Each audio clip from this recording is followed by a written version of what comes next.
नमस्कार। हमारे YouTube मंच पर आपका स्वागत है। मैं हूं रामचंद्र मौर्य। साथियों, आज है 28 नवंबर।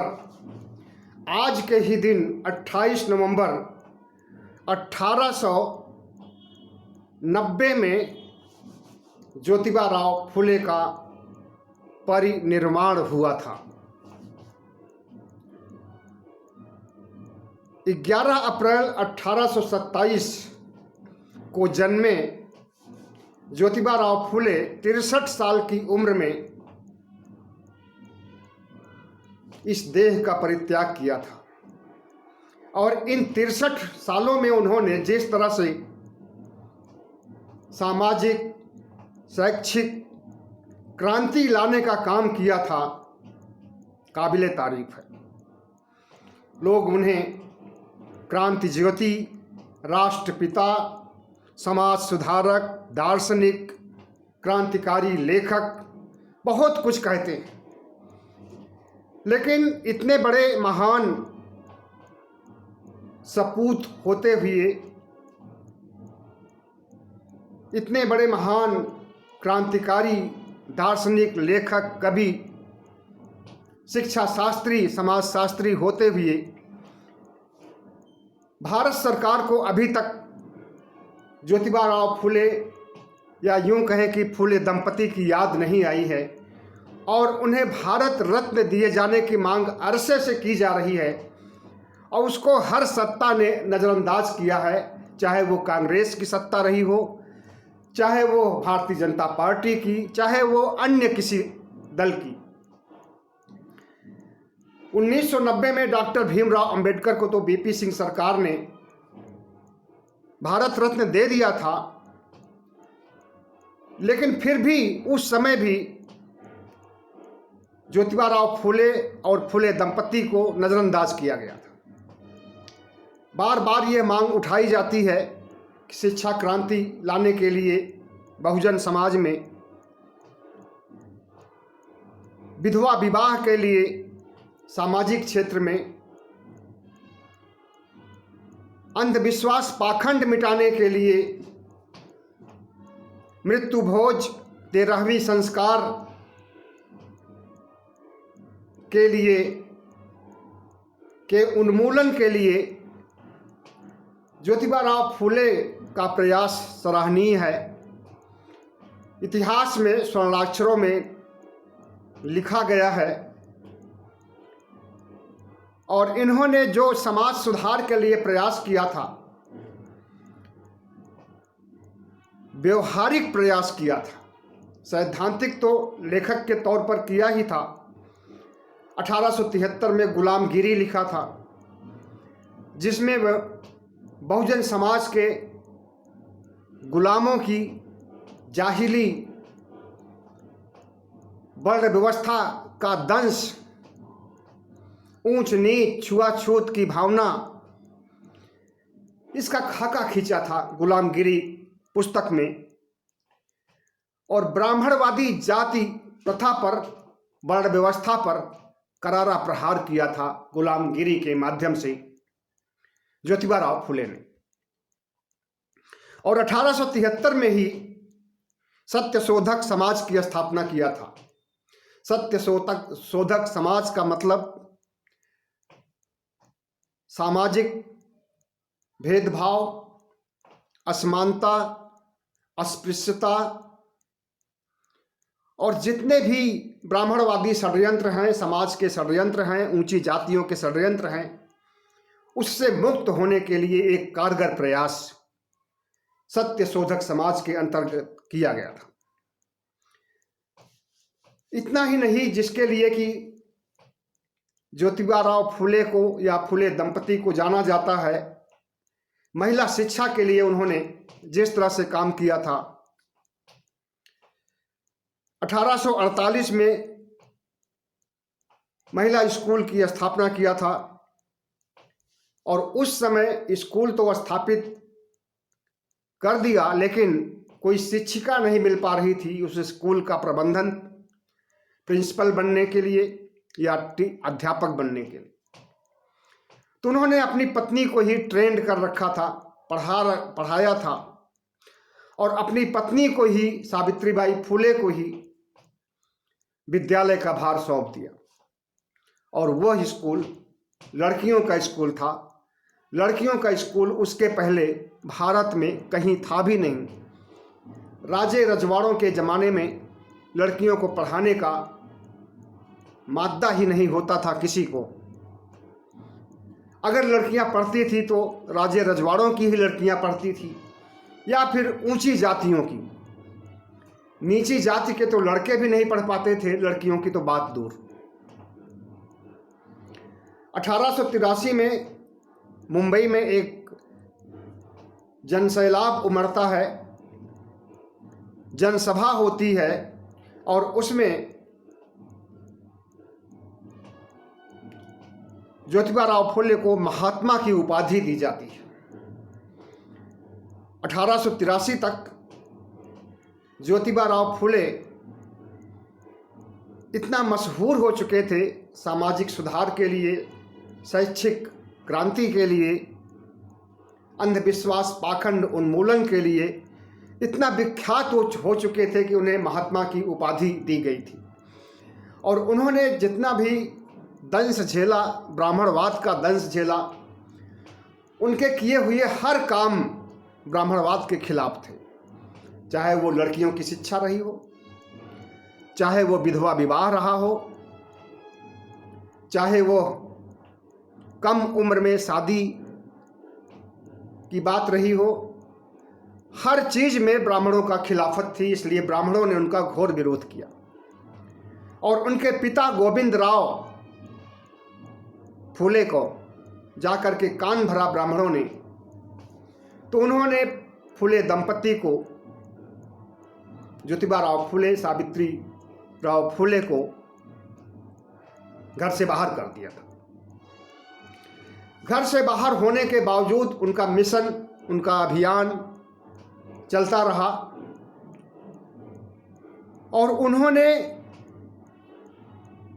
सामाजिक भेदभाव, समाज का अंधविश्वास, अशिक्षा, जाहिलता को दूर करने के लिए सिर्फ गुलामगिरी पुस्तक ही नहीं लिखी थी, बल्कि कई पुस्तकें उन्होंने लिखी थी। कुछ पुस्तकों का नाम है तृतीय रत्न, एक और पुस्तक है छत्रपति शिवाजी, राजा भोसला, राजा भोसला का पखड़ा, ब्राह्मणों का चातुर्य, चतुराई, किसान का कोड़ा, अछूतों की कैफियत, बहुत सी पुस्तकें उनकी थी। और आपको मालूम होना चाहिए कि सबसे पहले दलित शब्द का प्रयोग ज्योतिबा फुले ने किया था। दलित, शोषित में उस समय ऊंची जातियों के लोग को छोड़ करके, जिसे आज बहुजन समाज कहा जाता है, वही उस समय दलित समाज कहा जाता था। आज तो सिर्फ अनुसूचित जातियों को या अनुसूचित जातियों, अनुसूचित जनजातियों को ही दलित कहा जाता है। ओबीसी, एससी, ओबीसी इसमें नहीं आते हैं। लेकिन उस समय उन्होंने दलित में ओबीसी, एससी, एसटी सबको शामिल किया था और उन्हें दलित कहा था। और दलितों के उत्थान के लिए सकारात्मक, रचनात्मक प्रयास किया। उन्होंने अंग्रेजों के ऊपर दबाव डाल करके किसानी से संबंधित कानून पास कराया, जिसका नाम था एग्रीकल्चर एक्ट। उसके पहले एग्रीकल्चर एक्ट नहीं था। खेतों पर राजे रजवाड़ों, सामंतों का कब्जा होता था। बंधुआ गिरी कराई जाती थी, बेगारी कराई जाती थी। बेगारी का मतलब कि खेती का काम करा लें और मजदूरी न दें, उसे बेगारी कहा जाता था। तो इन सब प्रथाओं से निजात पाने के लिए ज्योतिबा फुले ने अंग्रेजों से कानून बनवाया एग्रीकल्चर एक्ट का। विवाह संस्कार में ब्राह्मणों का बहिष्कार। उन्होंने विवाह पद्धतियों पर तो उंगली नहीं उठाई, लेकिन उन ब्राह्मण पद्धतियों से, ब्राह्मण धर्म से के हिसाब से शादी पर रोक लगाई और शादी कराने में ब्राह्मणों का बहिष्कार किया। और सबसे बड़ी चीज तो मुंबई हाई कोर्ट ने इसे मान्यता दी, जबकि हाई कोर्ट, सुप्रीम कोर्ट में जज सब ब्राह्मण पहले भी थे, आज भी हैं। अगर ओबीसी, एससी, एसटी की आंखें नहीं खुलेगी तो आगे 100 साल, 1000 साल तक ब्राह्मण ही रहेंगे। विधवा विवाह के लिए इन्होंने बहुत जोर दिया। विधवाओं की शादी कराना ब्राह्मण संस्कृति में कहीं भी नहीं पाया जाता है। और उस समय गोविंद राणा डे का समय था। गोविंद राणा डे भी एक ब्राह्मण पंथी विचारधारा के मानने वाले समाज सुधारक माने जाते हैं। और संजोग से ब्राह्मण गोविंद राणा डे की बहन विधवा हो गई,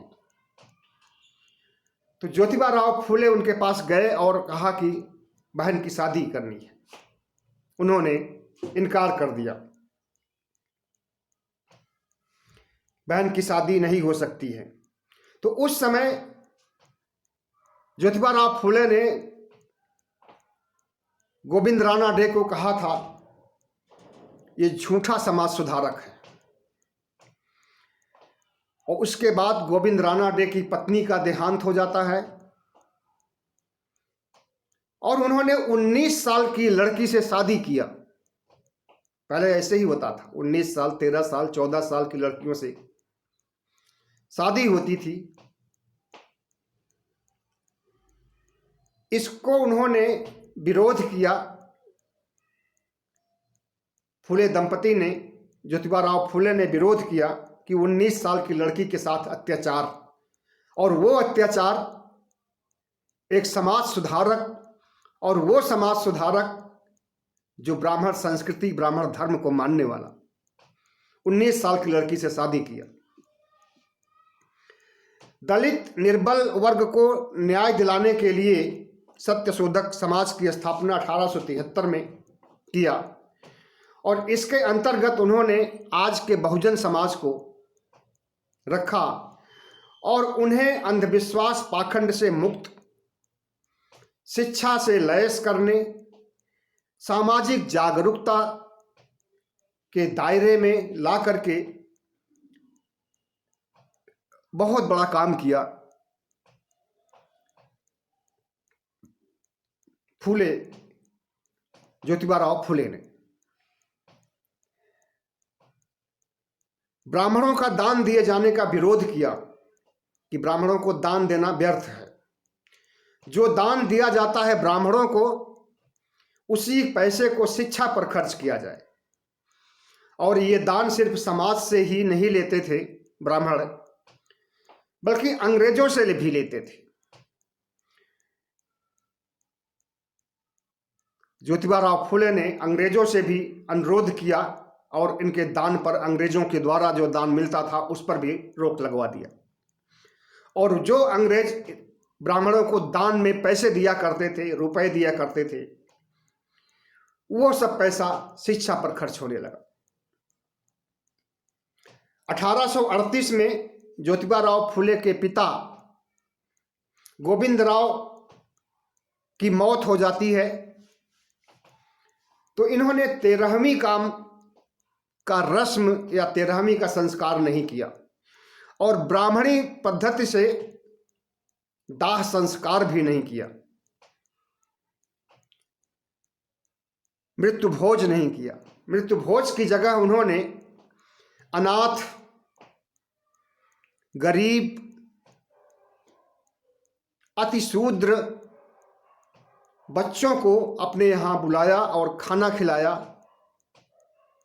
और उसके बाद जाते समय उन्हें विदाई के तौर पर अपनी पुस्तक गुलामगिरी प्रस्तुत किया, भेंट किया।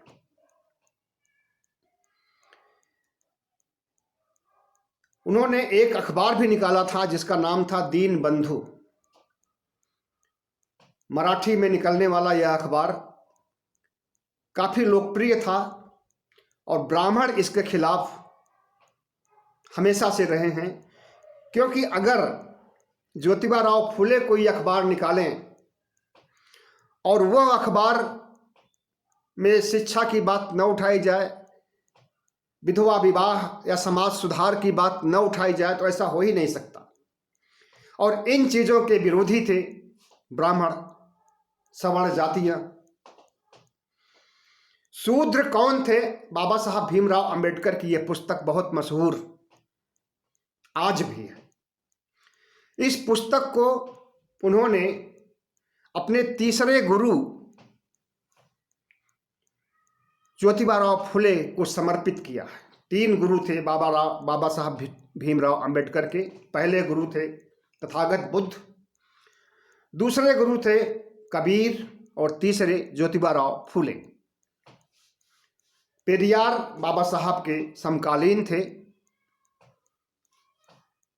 और पेरियार सिर्फ नास्तिकता को आगे बढ़ाने में अपना योगदान दिए थे। बाकी समाज सुधारक के रूप में उतना बड़ा प्रयास उनका नहीं रहा है जितना कि ज्योतिबा राव फुले का रहा है। बाबा साहब भीमराव अंबेडकर ने इन्हें न सिर्फ गुरु माना है, बल्कि इनके द्वारा किए गए कार्यों की भूरि भूरि सराहना की है। और जहां तक बात है ऐसे मनस्वी समाज सुधारक, शैक्षिक क्रांति के प्रणेता फुले दंपति का राष्ट्र के लिए योगदान की बात, तो योगदान तो उन्होंने किया और उस समय उन्हें महात्मा की उपाधि भी दी गई, लेकिन उनके योगदान को आज कोई समझने वाला नहीं है। 75 साल बीत गए आज़ादी के, अब तक तो इन्हें भारत रत्न मिल जाना चाहिए था, लेकिन फूले के वंशज अशोक गहलोत, केशव प्रसाद मौर्य मुख्यमंत्री उप मुख्यमंत्री पद तक तो पहुंच चुके हैं, लेकिन इन्होंने कभी आवाज़ नहीं उठाई। केशव प्रसाद मौर्य तो अपने को मौर्य वंश का मानते भी नहीं हैं, शायद माली वंश का मानते ही नहीं हैं। उनके दिमाग में तो राम, कृष्ण और देवी देवताओं, 33 करोड़ देवी देवताओं का भूत सवार है, इसलिए उनसे उम्मीद करना ही व्यर्थ है।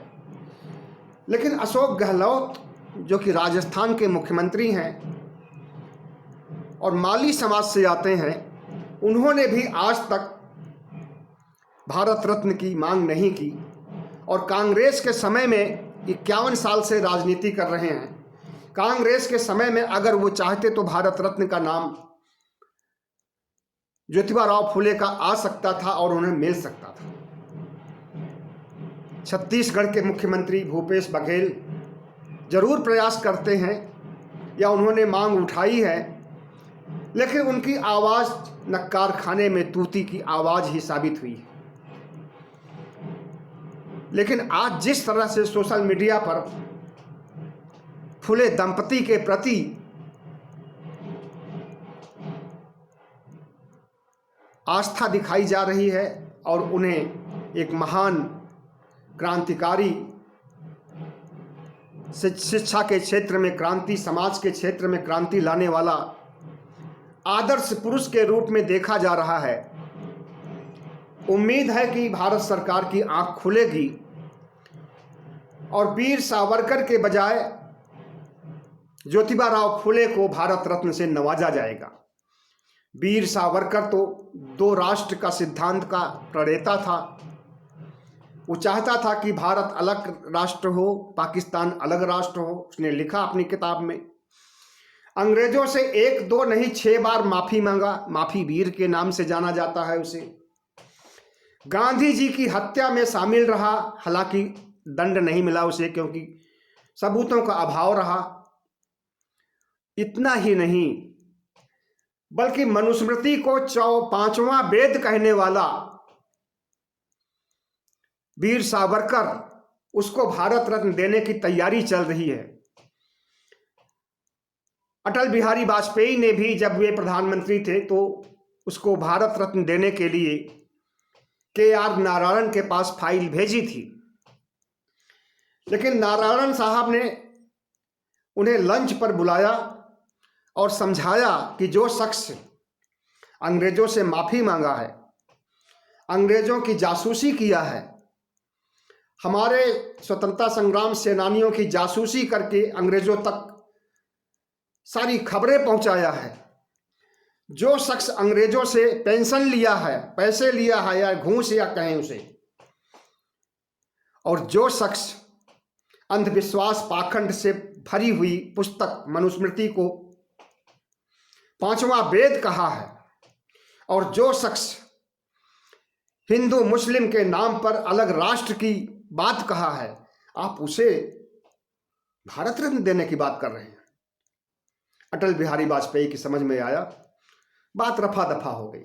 लेकिन 2014 से लेकर के अब तक कई बार ऐसा सुना गया है कि वीर सावरकर को भारत रत्न दिया जाएगा। हमारी मांग है कि वीर सावरकर को भारत रत्न नहीं मिलना चाहिए, क्योंकि वह देशद्रोही था, गांधी जी के मारने वाले हत्यारों में शामिल था, द्विराष्ट्र के सिद्धांत का प्रणेता था। अगर देना है भारत रत्न तो ज्योतिबा राव फुले या फुले दंपति को दिया जाए, जिन्होंने कि महिलाओं की शिक्षा के लिए क्रांति लाई, शुरुआत किया, बहुत बड़ा संघर्ष किया ब्राह्मणवाद के खिलाफ और इस समाज के दकियानूसी सोच के खिलाफ। तो ऐसे महान समाज सुधारक को हम लोग राष्ट्रपिता तो कहते हैं, राष्ट्रपिता कोई संवैधानिक शब्द नहीं है। हम उनके प्रति अपनी श्रद्धा, अपनी भावना व्यक्त करने के लिए, उन्हें महान पुरुष ठहराने के लिए राष्ट्रपिता कहते हैं। राष्ट्रपिता गांधी जी को भी कहा जाता है, और गांधी जी के लिए भी संविधान में राष्ट्रपिता शब्द नहीं लिखा गया है कहीं भी। लेकिन अगर राष्ट्रपिता गांधी जी हैं तो उनसे पहले राष्ट्रपिता ज्योतिबा राव फुले हैं, और जो हमारे राष्ट्रपिता हैं, महिलाओं की शिक्षा के लिए क्रांतिकारी परिवर्तन लाने वाले हैं, समाज को नया दिशा दिखाने वाले हैं, विधवा विवाह, पुनर्विवाह, तमाम कुप्रथाओं पर रोक लगाने वाले, अपनी पुस्तकों से सैद्धांतिक रूप से समाज को मार्गदर्शन करने वाले ज्योतिबा राव फुले को भारत रत्न मिलना चाहिए। बहुत बहुत धन्यवाद। हमारे चैनल को सब्सक्राइब कीजिएगा, लाइक कीजिएगा और शेयर कीजिएगा।